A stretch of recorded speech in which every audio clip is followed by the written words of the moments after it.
Welcome sa pag-restore ko sa food cart na to. Pero bago yon, ito muna yung mga ilang nangyari. Yo, what up? Bali ang agenda natin ngayong hapon. Ang plano ko sana bukas, itong si Rose ay mapatakbo na. Dahil nitong mga nakaraang araw, may nag-apply sa atin na reliever. So meaning kapag reliever, nakakapasok lamang siya kapag may mga day off tayong vendor. Eh ang plano ko nga, i-restore na natin to si Rose at nakabili na nga pala ako ng mags niya para mapalitan to bukas. Dalawang mags yung nabili natin. Yung isa para dito sa likod at yung isa naman para sa side wheel kasi may differential na rin yung rim nito. Eh ang plano ko nga mga tol ngayon, bibilhan ko to ng mga gamit, mga lagayan ng chili garlic, lagayan ng bawang, yung mga naka-display dito mga tol. Yan. Yung mga naka-display dito, tsaka yung mga lagayan ng toyo dito. Bibilhan ko to ngayong araw na to tol, ngayong hapon. Medyo napahapon na lang yung labas natin, alas 5 na ngayon ng hapon. Nung nagdaang linggo ay pasokan ng mga bata. Medyo nabaguhan pa yung katawan natin na taga-adjust pa yung oras natin sa pagpapahinga. Kaya hinapon na tayo. Ang kagandahan din naman, yung battery nito ay dumating na kanina. Kaso nga lang, medyo hinapon din ang dating. Kung napaaga lang yung dating, ipapasabay ko na yung paggawa dito. Lahat-lahat. Papayos ko na yung gulong, pati yung instalasyon ng ilaw ng mismong cart. Pinili ko nga pala tol na battery pang e-bike. Papakita ko sa inyo bukas kapag pitakabit ko na. Kung recommendable ba yung nabili ko at kung talagang maayos to, nagagana dito sa ating food cart na si Rose. Kasi gusto ko rin na yung reliever natin makapasok siya ng araw-araw o makapag-dire-diretso siya ng tinda. So paano ba yung mga tol? Pupunta muna ako dun sa pagbibilhan ko ng mga lagay ng condiments natin at samahan nyo. Pares kulay blue eh. Dalawang kulay blue. Yung isang biyak na doon lagay ng bawang. Lagay ng kalamansi. Ganito na rin siguro. Ganito na no. Pare-pares na. Hindi, yung lagay ng kalamansi. Blue na din. Nandito tayo ngayon sa Save, ano ba? Save It ba? Basta nandito kami sa Balayan ngayon. Dito ako bumibili ng ganito. Mga lagay ng chili garlic. Tsaka bawang. Itong isang ito, nagkakahalaga lamang ng 29 pesos.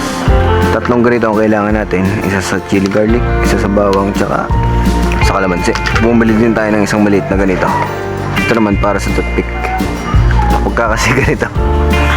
Sobrang liit. Ganito na lang, kulay blue na lahat para uniform. Kaso may parang wala ng blue. Kulay pink na lang. Ito talaga sukat na nasa cart. Mas malaki pa ito eh. Lagay naman ng toyo. So muna kita yung lagay ng toyo. Alam pala, malaki. Ito lang. Sobrang liit naman. Ito na lang, sobrang taas na lang. 43. May isa doon eh, sobrang taba. Ayan, mas masira. Pag ito naman, parang lagyan siya ng tissue. Ng tissue? Lagyan ng sauce, ng siopaw. Meron pala dito eh. Pag bibili kayo ng ganito, dapat pit na pit. Para hindi magkayatan ng toy dito. Yung isa natin nasa bahay, ganito. Yung malaki, isang ganito, hindi kami binili ako ganito. Ito na lang dalawa. Ano yung hawa ko kanina. So, double check muna natin kung walang damage. Parehas na brand na lang kunin natin. Good plastic eh. Hindi pala. Food grade plastic. Kala ko good plastic. Okay na yan. Plastic pero good. Good plastic. Aray mo. Ito na lang dalawang Uniplus. Para parehas sila. Walang sisihan kung alin ang mas magandang brand. Mga lang. Undecided pa eh. Wala na mas magandang higpit yun ang kukunin natin. Okay na to. Lagay ng toyo. Lagay ng mga condiments. Lagay ng toothpick. Ano pa bang wala? May sangkalan na doon. May gayata na. May sangkalan talaga yun. Kutsilyo meron na din. Okay na.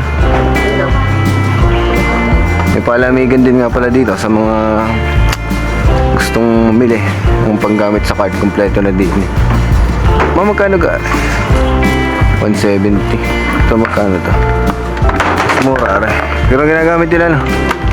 Sabihin ko na lang kay Gerson, meron din 170. 170 lang. Mixes po. Kung pwedeng magpa-assist po.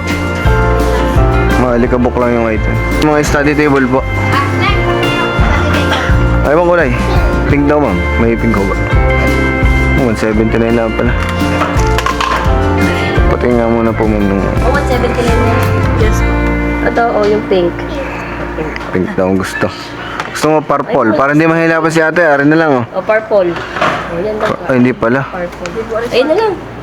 Nadya, gilid lang naman din yun, anak. Pamihada na ate, gilid lang yan. Hindi po. Hindi, all pink. Atras ka na konti. Ma'am pa, check. Ay, Diyos ko na konti. Saan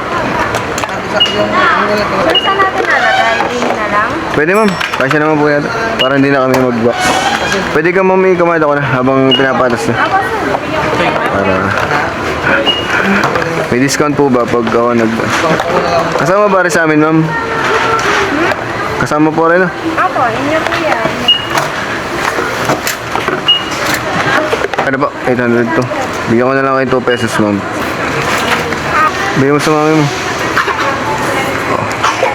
Butas na ang wallet mo, palta mo naman.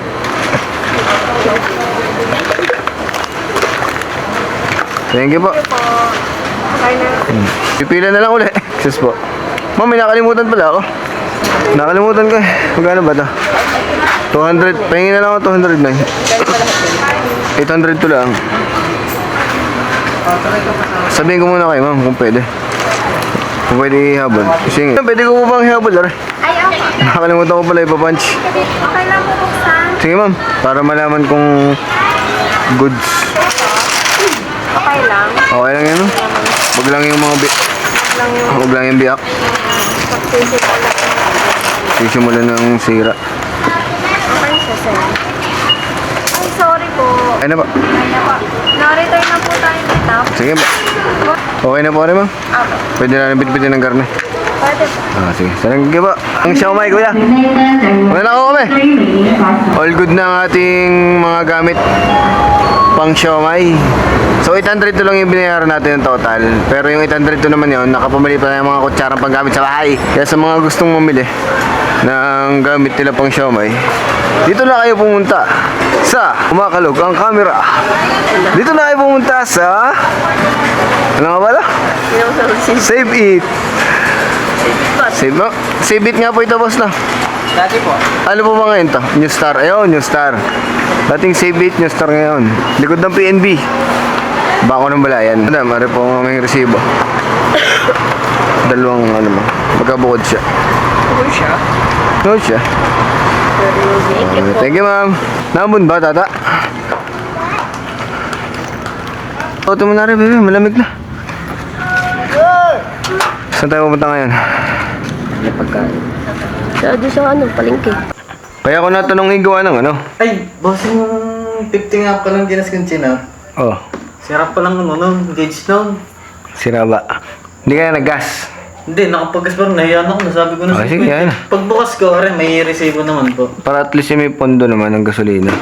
Tapos kanina, ay pagbukas ko, sabi ko, ang dami pang gas. Tapos i-chat ko sana kay Era, pinaresibo. Yan, saan ba yan? Yung kanina, pwede ko nakabutang bukas yun sa kuno eh. Siya, nakalimutan ko pala sabihin sa iya. Pag walang resibo, babawas ko sa iya. Walang resibo. Sa akin yung pagkas. Eh, hindi. Ngayon na, babawas ko. Babalikan ko na lang yung resibo. Pabalikan mo na lang bukas. Ito lang bambu mo. Ang barya pala mo dami. Mumay, pasuyo naman ako ng ballpen. Ibig sabihin kaya mo umubos ng 15 sa rolling. Depende pa rin na. 20 nga bossing, kaya ko ubusin ko Sa rolling.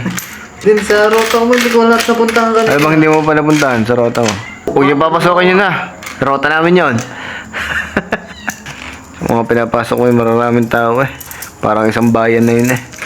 Safe ka naman daw, marami ka naman tropa. Ang dami naman tropa. Iba din ang lugar na yun. Ilan nga ang pork mo? 6 yun eh, nagbawas ka ng isa. 5 na lang. Hindi, ang dala ko kong pork eh. Ito? What? O 6. Ah, wala ba? Ah, ibig sabihin, 7 na lang yan. Ang dala mo. Di ba nagbawas ka ng isa? Ay, ano po ba yung pinalit mo sa chicken? Yun nga. Diba may- Pork. 2 beef na lang, are. Tapos ang shark fin. Tatlo. 3. Tapos isang chicken. Tapos. Double check ko. 20 plus 180 plus 60. Tama, 12. Ang buo mo ay 2.5. Sa school, hindi ka. Ayaw mo sa mga school na ganyan. Ayaw mo. Rolling ka lang talaga. Rolling. Tsaka kanina nga eh, buti nga mga anis yung mga tropa eh. Dami ko sanang hindi nasingil. Sabay-sabay. Pag sabay-sabay pumili na wala na, hindi ko na nakakabol. Buti yung isa kaninang yung kasama niya, hinabol niya. Sinabi lang sa akin, di pa daw bayad yung isa. Saan mo na paubos yung 17? Diyan na sa daan, bossing. Magkano ba ito? 6. Siguro nadali ako dyan. Kaya bit may putal. Baka may binayad sa yung piso, kala mo 5 na. Kala ko 10 eh. 7. Sandaan na rin 1, 2, 3, 4, 5, 6 7, 8, 9. Sakto 1,000. Plus 2,500 plus 1,047 plus 50. Ba't ka nga ng 3? Yun nga yun. Baka may 5 piso ka. Wala. Yan na. Bubuuin na natin yan. Balang naubos mo, Gerson, ay 8 pack. Plus 4. Naubos mo ay 12 packs. Walang tira. Sold out. Bali 12 times 60. 720. Ito sa possible Lunes. Di kapag tinta ka ng dire-diretso, may meal allowance na kayo ng 50. Dahil lang start ng pamilya allowance ulit namin sa akin dire-diretso na yun. Dito 720 may plus 50 pa. Yan.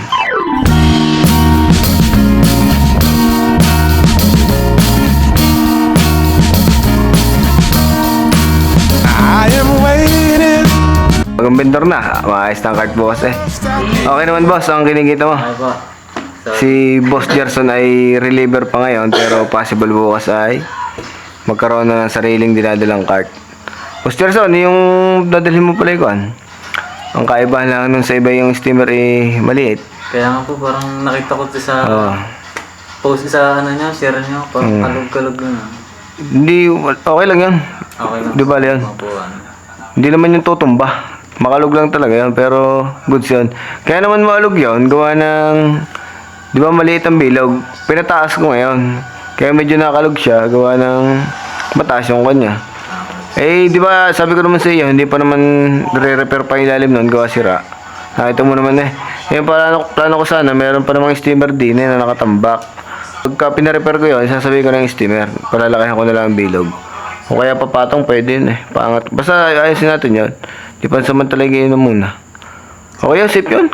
Pero bukas, ang sigurado, makapagtinda ka. Pag may cart, makapagtinda ka. Sigurado naman pala makakatinda eh. Nagawin na bukas. Kung hindi ko rin alam, baka malay may mag-day off sa mga yun. Eh, di. Para hindi rin ako hassle sa umaga, ang padadala ko muna yung mababakanting cart. Gawa ng minsan naggagawa ko ng mga chili garlic sa umaga eh. Pero bukas kasi nga para makapagtinda ka ng diretso. Sayang din eh. Pero mo nakakailan pa ka din. Kung sa kan eh, laking bagay din sa iya. Kaya ano, Gerson? Kasi kasama mo na lang muna yung ano. Yung magandang gabi. Bali nakagarahin na lahat ng mga food cart natin. Wala na tayong inaantay. Kaya yung tatrabahuhin naman natin ngayon ay lilinisin natin yung mga pinaggamitan nila. Kagaya ng mga lagay ng toyo. Ito mga tol, ito lang yung nililinis ko. Tapos yung steamer at palamigan, sa kanila na yon. Mga vendor na naglilinis doon. Tsaka yung food cart, sila na rin naglilinis. Pero sa iba talaga mga tol, yung patakaran at palakad nila, yung sa ibang mga ganitong show may business din, ang mga naghuhugas talaga nito, mga ganitong lagay ang basket, ay yung mga vendor na rin nila. Siyempre ako naman, bilang may-ari, ayoko naman isipin o gawin na bakit ako yung may-ari, wala na akong gagawin sa negosyong ito. Kumbaga, pangarap ko pa rin ang tinutupad ko dito. Ayoko naman nung petex na ako. Parang nangyayari kasi kapag ganun, ay hindi ka naghihirap. Hindi ko naman sinabing walang ambag. Gusto ko lang kahit papano, kahit na pwede ko naman ipatrabaho sa iba. Eh gusto ko meron pa rin akong, o may naka-assign pa rin na lilinisin ko sa negosyong ito. Yun nga, tayo nagagawa ng mga condiments sa usawan. Hindi natin pinagkakatiwala sa iba yung mga tol. Kaya kung mapansin nyo, simula nung nag-vlog pa ako dati pa, wala akong pinakita sa inyo na may inuutos na ako para magtimpla ng mga chili garlic toyo. Wala mga tol. Ako lang ang gumagawa noon. At hindi ko pa rin ito na ibabahagi sa inyo. Pwede siguro ako magbahagi, pero yung ibang pamamaraan na lang. Pero yung timpla ko talaga mga tol, sa akin lang talaga mismo yun. Ito natin sa mundong ito, kahit magturo ako sa inyo, hindi, may mga gusto talagang tao na magnegosyo nito. Ako, hindi ko pinagdadamot dahil hindi lang naman ako may karapatan sa negosyo ito. Kumbaga, syempre, parang pagkakaiba na rin lang natin. Lagi kong sinasabi, lagi kong binabahagi. Yung siomay na ginagamit ko. Laging ganito, Chef Ming, ganyan, kartong flavor. Pero mga tol, kahit na isipin mo yun, okay na magkapares tayo ng paninda. Pero sa diskarte, tsaka sa lasa at timpla ng mga sausawan, doon lang tayo magkakaiba. Yun na lang yung mga pagkakaiba natin mga tol. Okay ba sa inyo yun? Sa akin kasi, walang problema. Okay sa inyo, hindi. Basta yung mga tol, hugasan na muna natin itong mga kagamitan na ito. So sabi ko nga sa inyo, ako nang bahala dito sa mga paglilinis ng mga to. Pag-refill at pagtutuyo. Ayaw naman natin na patrabaho o iasa lang lahat sa iba. Siyempre tayo bilang may-ari, dapat kumilos o gumalaw-galaw talaga. Pakagrahin na yung mga food cart natin at atupagin na natin to. Meron nga pala ako nabasa na nag-comment.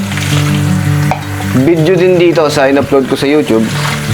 Hindi pa naman kalakihan yung community ko dito sa YouTube o hindi naman karamihan yung subscribers ko. Kahit pa paano naman, may nagawa rin akong niche na pinaka-target market ko kaya may mga ilan-ilan din na nagko-comment. Ang sabi ni boss ay parang talo daw siya sa trabaho kasi siya lahat ang nagawa. Ang tinda ni na Idol ay hindi siomay. Vendor yung nag-comment. Kumbaga nangangamuhan siya. Ang tinda ni na Idol ay mga tuhog-tuhog. Sa madaling sabi, marami kang katupagin ng sausawan. Mga sausawan ng kwek-kwek, yan. Pare-pares lang naman, syempre, magagawa ka pa ng matamis. Natural na sauce, tsaka yung spicy, tsaka mga suka, ganyan.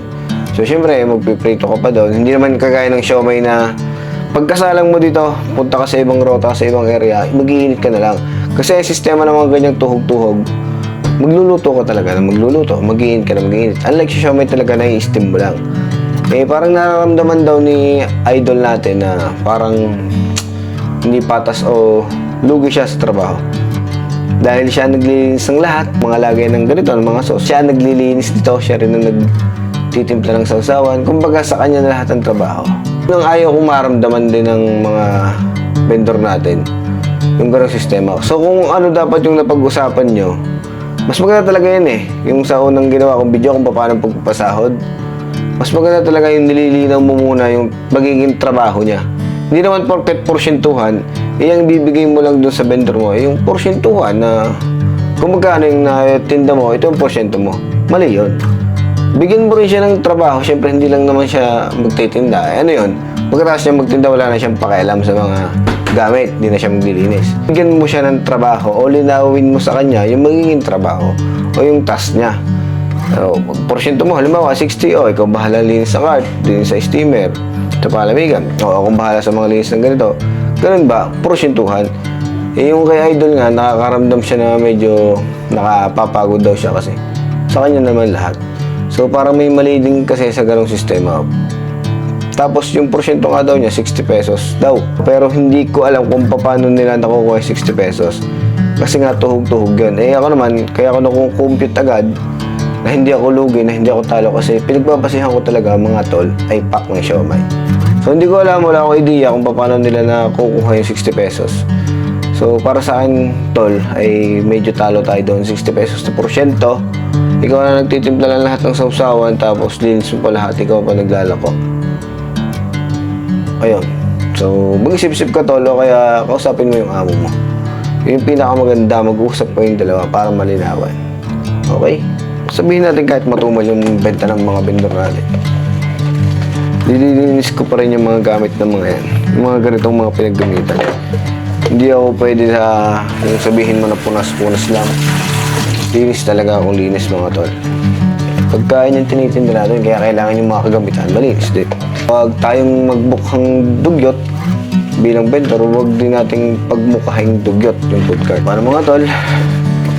Ito yung hugasan ko na lamang at magsasarado lang kami ng Nadia's DIY ramen spot namin doon sa Lapasan.